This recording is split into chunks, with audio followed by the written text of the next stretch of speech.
Hello students, welcome back to another video. अगर आप लोग बीए थर्ड सेमेस्टर में हैं और पॉलिटिकल साइंस पढ़ रहे हैं तो इसके न्यू बैच 2027-28 की क्लासेस हम सभी यूनिवर्सिटीज़ के लिए स्टार्ट कर चुके हैं और आज हम BA third semester political science का यूनिट नंबर 5 पढ़ने वाले हैं। यूनिट नंबर 4 तक पूरी वीडियोज़ अपलोड हो चुकी हैं, प्लेलिस्ट चैनल पर बनी हुई है, आप चेक करके देख लीजिएगा। और जो आपका न्यू सिलेबस है हर यूनिवर्सिटी का वो हमने पहले ही अपलोड कर दिया है, तो आप सिलेबस चैनल पर विजिट करके देख सकते हैं। हर एक सब्जेक्ट की क्लासेस चल रही हैं। देखिए, थर्ड सेमेस्टर पॉलिटिकल साइंस में यूनिट नंबर 5 में आपको पढ़ना है भारत में धर्म और राजनीति, पंथ निरपेक्षता पर संवाद। ये 2 टॉपिक आपके हैं आज के यूनिट नंबर 5 के, तो चलिए इनको पढ़ना शुरू करते हैं। सबसे पहले हम धर्म और राजनीति इस टॉपिक को जानेंगे। भारत में धर्म और राजनीति वाले टॉपिक को चलिए समझते हैं। सबसे पहले हम धर्म को समझते हैं। देखिए, धर्म जो है धृत धातु से बना है, जिसका मतलब है धारण करना। तो धर्म धारण करना। देखिए, भारत में प्राचीन समय से ही धर्म का मतलब कर्म से लिया जाता है कि हमारा जो कर्म है, यानी कि हर एक काम को ईमानदारी और निष्ठा के साथ करना। जैसे कि पूरे विश्व में अगर रिलीजियन वर्ड यूज़ हो रहा है तो रिलीजियन का मतलब क्या है कि जो गॉड हैं, जो ईश्वर हैं, जो अल्लाह हैं, उनसे जुड़ जाना। ठीक है, उनसे जुड़ना। तो जो मनुष्य है वो उनसे जुड़ा हुआ है और उसके धर्म में जो भी जिस तरीके से पूजा पाठ करना है वो कर रहा है, जिस तरीके से उसके धर्म में है। लेकिन हमारे भारत में प्राचीन समय से ही धर्म का मतलब क्या माना जाता है, उसके कर्म से। यानी कि अगर राजा है तो राजा का धर्म है राजधर्म, यानी अपनी जनता का विकास करना, जनता का कल्याण करना, अपनी जनता का रक्षा करना।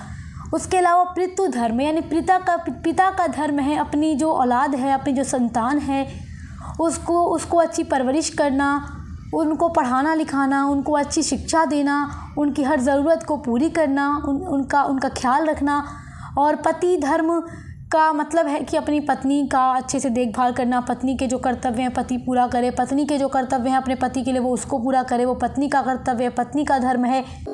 पुत्री धर्म का मतलब है कि अपने जो माँ बाप हैं उनका सम्मान करना है, उनका ख्याल रखना है। हम एक औलाद होते हुए हम अपने माँ बाप का किस तरीके से ख्याल रखेंगे, वो हमारा धर्म है। तो इस तरीके से देखिए, हमारे भारत में धर्म का मतलब कर्म से लिया जाता है। देखिए, भारत में राजनीति के ऊपर आदिकाल से ही धर्म का बहुत ही ज़्यादा प्रभाव रहा है। तो देखिए, आप ये तो जान गए कि भारत में धर्म का मतलब कर्म से लिया जाता है। तो आइए अब पढ़ना शुरू करते हैं मेन टॉपिक को। देखिए, भारत जो है एक बहुधार्मिक और बहुत सांस्कृतिक देश है, यानी कि यहाँ पर अनेकों धर्म को मानने वाले लोग और अनेकों संस्कृतियों को मानने वाले लोग रहते हैं। हमारे भारत में प्राचीन समय से ही धर्म का जो प्रभाव है समाज और राजनीति पर रहा है। अलग अलग समय में धर्म और राजनीति का जो संबंध है अलग अलग रूपों में हमें देखने को मिलता है। देखिए, प्राचीन भारत में धर्म जो है मुख्यतः नैतिकता, कर्तव्य और शासन के आदर्शों से जुड़ा था और आधुनिक भारत में जो धर्म है और राजनीति का जो संबंध है वो धर्म निरपेक्षता, धार्मिक स्वतंत्रता या चुनावी राजनीति जैसे मुद्दों से जुड़ गया है। तो देखिए, जो प्राचीन भारत के विचारक रहे हैं, मनु हो या कौटिल्य हो या बृहस्पति हो, शुक्र हो और आचार्य भीष्म आदि जो प्राचीन विचारक रहे, तो उन्होंने भारतीय राजनीति में धर्म को बहुत ही प्रमुख स्थान दिया है। इनका कहना है कि राजनीति में धर्म का एक ऊंचा स्थान है। देखिए, प्राचीन भारत में न्याय और प्रशासन जो किया जाता था वो धर्म के आधार पर ही किया जाता था। धर्म के आधार पर ही राज्यों का संचालन भी किया जाता था। धर्म के आधार पर ही राज्यों की जो नीतियाँ बनाई जाती थी वो भी धर्म के आधार पर ही होती थी और न्याय भी धर्म के आधार पर ही किया जाता था।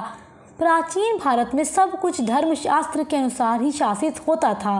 देखिए, जो प्राचीन भारत के विचारक रहे मनु, तो मनु के विचार में राजा जो है मनमाने ढंग से शासन नहीं कर सकता था।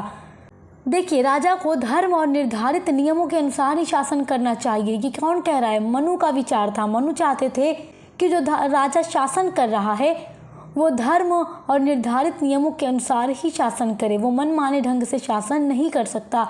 इसीलिए देखिए, मनु के समय में जो धर्म है वो राजनीति और शासन के लिए नैतिक एवं सामाजिक आधार प्रदान करता था। और देखिए, मनु के बाद भारतीय राजनीतिक चिंतन में कौटिल्य का महत्वपूर्ण स्थान है। उनकी पुस्तक अर्थशास्त्र में राज्य, प्रशासन, युद्ध, कूटनीति, अर्थव्यवस्था और कानून का विस्तृत वर्णन मिलता है। कौटिल्य के अनुसार राजा का प्रमुख उद्देश्य था कि प्रजा की सुरक्षा और कल्याण किया जाए। उनके राजनीतिक विचारों में धर्म के साथ साथ व्यावहारिक राजनीति और राज्य हित को भी बहुत महत्व दिया गया। तो देखिए, प्राचीन भारतीय चिंतकों का कहना है कि जो राजा धर्म से विमुख हो जाता है, यानी जो धर्म के हिसाब से शासन नहीं करता, तो फिर वो राजा राज्य करने योग्य नहीं रह जाता, फिर उसे शासन करने का कोई अधिकार नहीं है जो धर्म के आधार पर शासन न करे। जितने भी प्राचीन भारतीय चिंतन रहे, उनका यही मानना है कि जो राजा धर्म के आधार पर शासन करे वही शासन करने योग्य है। तो इस तरीके से आप ये देख सकते हैं कि प्राचीन भारत में भी धर्म का जो प्रभाव था वो राजनीति पर रहा, और प्राचीन भारतीय चिंतकों का यही मानना था कि राजनीति में धर्म का प्रभाव होना चाहिए, क्योंकि जब राजा धर्म के आधार पर शासन करता है तो वो सही तरीके से प्रशासन संभालता है, सही नीतियाँ बनाता है, सही तरीके से राज्य का संचालन करता है और सही तरीके से न्याय भी मिलता है। आइए अब जानते हैं कि मध्य भारत में धर्म और राजनीति का संबंध कैसा था। देखिए, मध्य भारत में इस्लाम धर्म का प्रभाव था, क्योंकि मध्य युग में जितने भी शासक थे वो मुसलमान थे।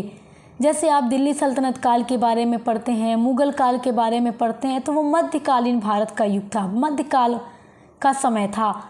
तो मध्यकाल में इस्लाम धर्म का प्रभाव था और शरीयत के हिसाब से शासन किया जाता था। मध्यकाल में भारत में इस्लामी राजनीतिक परंपराओं का विकास हुआ, और जितने भी मध्यकाल में राजा रहे जो मुसलमान थे वो शरीयत के अनुसार शासन करते थे, उसी के अनुसार नीतियाँ बनाते थे, उसी के अनुसार संचालन करते थे वो अपने राज्य का। मध्यकाल में भी धर्म और राजनीति का संबंध केवल धार्मिक शासन तक सीमित नहीं था, बल्कि सहिष्णुता और राजनीतिक एकीकरण से भी जुड़ा था। आइए अब पढ़ते हैं ब्रिटिश काल में धर्म और राजनीति का संबंध कैसा था हमारे भारत में। देखिए, जब ब्रिटिश सरकार भारत पर शासन करती है तो ईसाई जो मशीनरी थी वो खुली रूप से ईसाई धर्म का प्रचार प्रसार करते हैं, यानी कि उनको पूरी छूट दे देती है ब्रिटिश सरकार कि तुम भारत में आकर ईसाई धर्म का प्रचार प्रसार करो, और जो लोग ईसाई धर्म को एक्सेप्ट कर लेते हैं उन्हें ब्रिटिश भारत में व्यवसाय करने की जगह भी मिलती है और उन्हें उच्च पदों पर नौकरी भी दी जाती है जो ईसाई धर्म एक्सेप्ट कर लेते थे। यानी कि उन्हें लालच दिया जाता था कि तुम हमारे ईसाई धर्म को अगर स्वीकार करोगे तो तुम्हें व्यवसाय करने के लिए जगह भी मिलेगी और तुम्हें अच्छी फैसिलिटी भी मिलेगी और अच्छी नौकरी भी मिलेगी। इस तरह से आप देख सकते हैं कि राजनीति में धर्म का प्रभाव ब्रिटिश भारत में भी रहा है। ब्रिटिश सरकार भी अपनी राजनीति में धर्म को कहीं ना कहीं लेकर आ रही थी, और ब्रिटिश सरकार जो थी उसने एक नीति और भी चलाई थी, फूट डालो और शासन करो।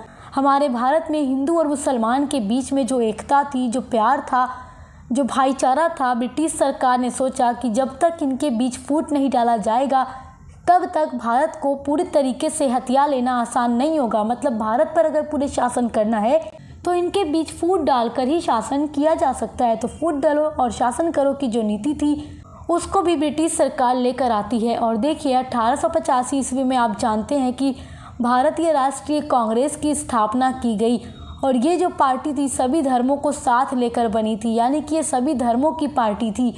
लेकिन जो ब्रिटिश सरकार थी उसने फूट डालो शासन करो की नीति अपनाई और उसने मुसलमानों को भड़काना शुरू किया कि जो ये कांग्रेस पार्टी है वो तुम्हारी पार्टी नहीं है, वो केवल हिंदू की पार्टी है, वो तुम्हारी नहीं है। इसीलिए मुसलमानों को भड़काकर और हिंदू मुसलमान के बीच फूट डालकर ब्रिटिश सरकार ने मुसलमानों के द्वारा एक नई पार्टी का गठन करवाया 1906 ईस्वी में, जिसे मुस्लिम लीग का नाम दिया गया, और इसकी स्थापना धार्मिक आधार पर की गई थी। तो इस तरीके से आप देख सकते हैं कि ब्रिटिश भारत में भी ब्रिटिश सरकार ने धर्म को राजनीति में क्या किया, जगह दी, और राजनीति जो करते थे वो धर्म के आधार पर करते थे। देखिए 1909 ईस्वी में भारतीय परिषद अधिनियम में मुसलमानों के लिए पृथक निर्वाचन की भी व्यवस्था की गई। इस तरीके से ब्रिटिश सरकार ने फूट डालो और शासन करो की नीति अपनाई और हिंदू मुसलमानों को अलग करने का काम किया। इस तरीके से आप देख सकते हैं कि ब्रिटिश भारत में धार्मिक पहचान राजनीति का महत्वपूर्ण हिस्सा बनने लगी थी। आइए अब पढ़ते हैं गांधी जी और धर्म राजनीति। देखिए महात्मा गांधी राजनीति में धर्म को नैतिकता के रूप में देखते थे। उनके लिए धर्म का अर्थ है किसी एक धर्म का शासन स्थापित करना नहीं, बल्कि सत्य, अहिंसा, नैतिकता, सभी धर्मों का सम्मान। यानी कि गांधी जी का क्या मानना है कि किसी एक धर्म का शासन स्थापित हो जाए वो धर्म नहीं, बल्कि धर्म का मतलब है कि सत्य हो, अहिंसा, नैतिकता और सभी धर्मों का सम्मान करना ही धर्म है। उन्होंने सर्वधर्म समभाव पर जोर दिया। देखिए आपकी अगली हेडिंग है भारत का विभाजन यानी पार्टीशन। देखिए धर्म आधारित राजनीतिक मांगों और बढ़ते हिंदू मुस्लिम राजनीतिक तनाव का सबसे बड़ा परिणाम 1947 का भारत विभाजन रहा। और देखिए भारत और पाकिस्तान दो अलग अलग राष्ट्र के रूप में आज़ाद हो गए। 15 अगस्त 1947 को हमारा भारत आज़ाद हुआ। चलिए अब देखते हैं स्वतंत्र भारत में धर्म और राजनीति। देखिए स्वतंत्र भारत ने धर्मनिरपेक्ष लोकतांत्रिक व्यवस्था को अपनाया। संविधान में धार्मिक स्वतंत्रता के बारे में आइए पढ़ते हैं। देखिए भारतीय नागरिकों को धर्म की स्वतंत्रता दी गई है, आज़ादी दी गई है। भारतीय संविधान के अनुच्छेद 25, 26, 27 और 28 में नागरिकों को निम्नलिखित धार्मिक स्वतंत्रता प्रदान किया गया है। जैसे देखिए हमारे भारतीय संविधान का जो अनुच्छेद 25 है, तो अनुच्छेद 25 के अनुसार प्रत्येक व्यक्ति अपनी इच्छा के अनुसार अपने धर्म का पालन कर सकता है और प्रचार करने को स्वतंत्र है। देखिए भारतीय संविधान के अनुच्छेद 26 में क्या कहा गया है, देश के सभी धार्मिक समूहों और समुदायों को अपने धार्मिक मामलों के संचालन की स्वतंत्रता दी गई है। यानी कि भारतीय संविधान अपने सभी नागरिकों को, चाहे वो किसी धर्म जाति के क्यों ना हो, उन्हें अपने धर्म का संचालन करने की आज़ादी दी गई है। देखिए हमारे भारतीय संविधान का जो अनुच्छेद 27 है, उसके अनुसार धार्मिक आयोजनों पर व्यय की गई जो राशि है, जो धन है, उनको करों से मुक्त रखा गया है, यानी उस पर कोई टैक्स नहीं है। उसके अलावा हमारे भारतीय संविधान का जो अनुच्छेद 28 है, उसके अनुसार सरकारी स्कूलों और कॉलेजों में किसी प्रकार की धार्मिक शिक्षा नहीं दी जाएगी। तो इस तरीके से आप देख सकते हैं कि हमारे भारतीय संविधान में भारतीय नागरिकों को, चाहे वो किसी भी धर्म का हो, उसको पूरी आज़ादी दी गई है। आइए अब आपका अगला टॉपिक पंथ निरपेक्षता पर संवाद, इसको पढ़ते हैं। देखिए पंथ निरपेक्षता पर संवाद, आइए इस टॉपिक को पढ़ते हैं। यहाँ से एग्जाम में शॉर्ट और लॉन्ग क्वेश्चन बन जाता है। देखिए पंथ निरपेक्षता, मैंने आपको वीडियो के स्टार्ट में बताया है कि हमारे भारत में धर्म का मतलब कर्म से लिया जाता है, कि उसके कर्म में ही उसका धर्म है। यानी जो व्यक्ति जिस काम को करेगा, उस अपने कार्यों को, अपने कर्तव्यों को निष्ठा के साथ, ईमानदारी के साथ पूरा करेगा, तो हमारे भारत में उसी को धर्म माना जाता है। जैसे राजा का कार्य है कि अपनी प्रजा का, यानी अपने नागरिकों का विकास करे, कल्याण करे और उनकी रक्षा करे, तो वो राजा का धर्म है। उसी तरीके से एक पिता का धर्म है अपने बच्चों को अच्छी शिक्षा दे, अच्छी देख रेख करे, उसकी अच्छी परवरिश करे। और एक बच्चे का, एक पुत्र और पुत्री का धर्म है कि अपने माता पिता की अच्छी सेवा करे, उनका सम्मान करे। देखिए शिक्षक का धर्म है कि वो अपने छात्रों को अच्छी शिक्षा दे। तो इस तरीके से हमारे भारत में धर्म का अर्थ कर्म से लिया जाता है, जो मैं आपको पढ़ा चुकी हूँ। तो देखिए हमारे भारतीय संविधान में पंथ निरपेक्ष शब्द को यूज़ किया गया है। भारतीय संविधान के 42वें संशोधन के द्वारा 1976 में पंथ निरपेक्ष शब्द को भारतीय संविधान की प्रस्तावना में जोड़ा गया है। देखिए आप ये जानते हैं कि हमारा भारत एक धर्मनिरपेक्ष राज्य है, लेकिन भारतीय संविधान में पंथ निरपेक्षता शब्द का प्रयोग किया गया है। पंथ निरपेक्षता का प्रयोग इसलिए किया गया है, देखिए इसका मतलब क्या होता है कि राज्य का कोई अपना धर्म नहीं होगा, सभी धर्मों का समान सम्मान किया जाएगा। प्रत्येक व्यक्ति को अपनी पसंद का धर्म मानने, पालन करने और प्रचार करने की स्वतंत्रता होगी और धर्म के आधार पर किसी के साथ भी भेदभाव नहीं किया जाएगा। पंथ निरपेक्षता की आधुनिक अवधारणा का जो विकास है वो यूरोप में हुआ। यूरोप में चर्च और राज्य के बीच संघर्ष के कारण राज्यों को धर्म से अलग रखने का विचार विकसित हुआ। और देखिए यूरोप में एक विचारक थे मैकियावेली, उन्होंने धर्म को राजनीति से अलग रखा, धर्म और नैतिकता को उन्होंने राजनीति से अलग रखा। इसीलिए मैकियावेली को आधुनिक पॉलिटिकल साइंस का पिता या जनक कहा जाता है।